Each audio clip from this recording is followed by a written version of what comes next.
We're going to try two more examples where we also check it with Desmos, and you'll take a screenshot eventually for your workbooks. And then you will be able to sort of just do a couple more practice problems of factoring on your own. So with example number 2, first thing is one side must equal 0. So we're good to go on step 1. Your squared variable, whatever letter has that exponent of 2, should only have that invisible 1 out front. My b squared only has that invisible 1. So we are ready to set up our box.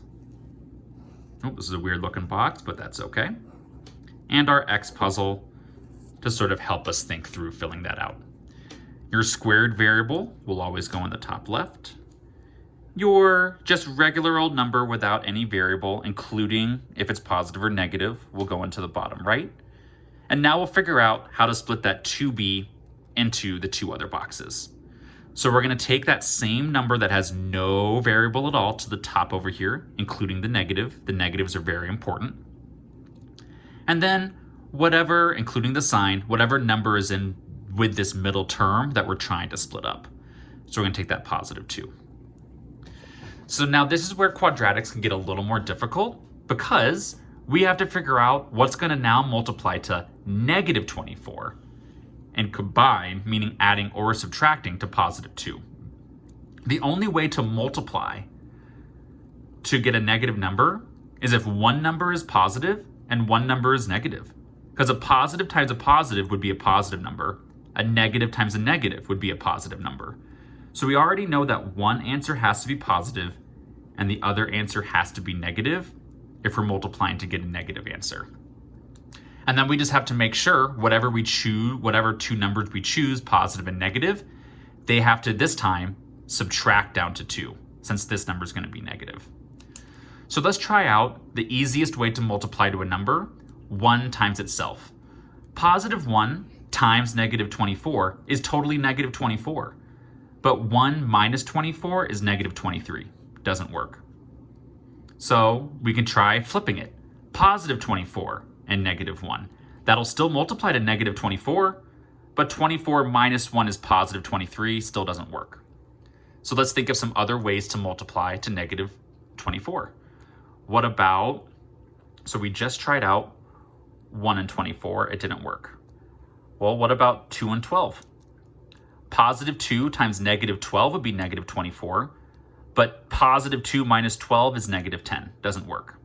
Let's flip the order then. 12 times negative 2 is negative 24, but 12 minus 2 is positive 10, doesn't work. Let's see, I know 4 and 6 should get us to 24. So let's see, 4 times negative 6 is negative 24.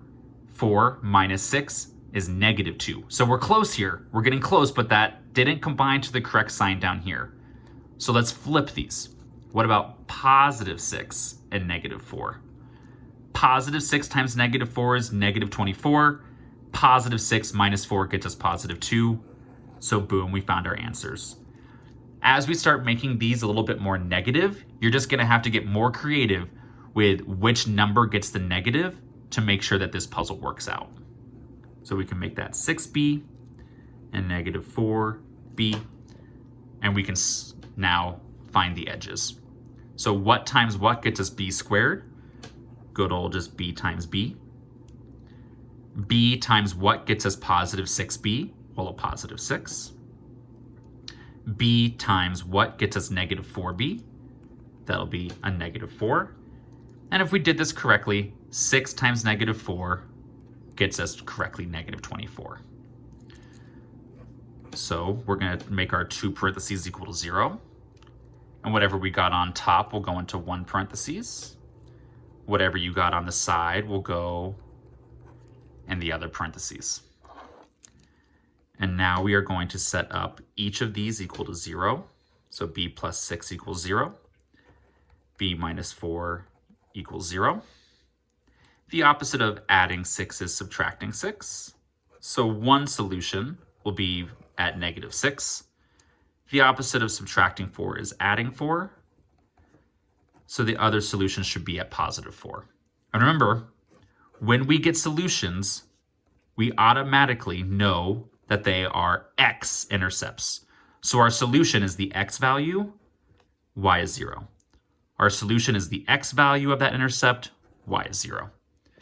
Now I'm going to go type into Desmos the original equation, my factors that I got after my puzzles, and then my solutions written as x-intercepts. Just as a reminder, for whatever reason, Desmos only likes the letter x when you go and use for the graphing. So even though all of these have b, b, b, b, b, b, b, b, b, we are going to change all of those to x when we go and graph it. So I typed in my original equation, but changed everything to x. Now, if I did this correctly, when I graph the factors, it's going to be the same exact thing. So I can click on and off to see that that is an exact match. That if my solutions are correct, I should see a little dot appear at this spot and at this spot where the graph is going through the x horizontal axis. So when I turn on those, boop, boop, we have everything we need. Our two graphs were identical, and our two solutions matched up where those graphs crossed the x-axis.